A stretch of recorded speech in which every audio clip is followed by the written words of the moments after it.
शाबाश शाबाश। जब मैं ऐसे पटते मारूं तब तालियां मारना। कभी शान से जो निपटे थे युग वालों पर निकले हुए मजबूत दरिया जेरा दरिया तैरने वाले तमाचे मौत के खाते थे जो पेंशन निकले जनाबे साथ सदर अब इकबाल का फरमान सदाकत अदालत और शुजाअत को अपनाना होगा ताकि हम शान से सर उठाकर चल सके। क्लैपिंग। अपने माशरे में जुर्म का खात्मा करने के लिए खैरात की नहीं बल्कि अदल और इंसाफ की जरूरत है। हमें यकीन की नहीं बल्कि इरादों की जरूरत है।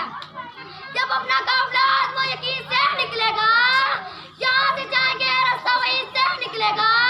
लिबास गैर ना होगा जंतल पे अपने न फिर कोई सांप आस्तीन से निकलेगा जो बांटेगा आलम में रोशनी अपनी। मुझे यकीन है वो आफ्ताब इस सरजमीन से निकलेगा। शुक्रिया।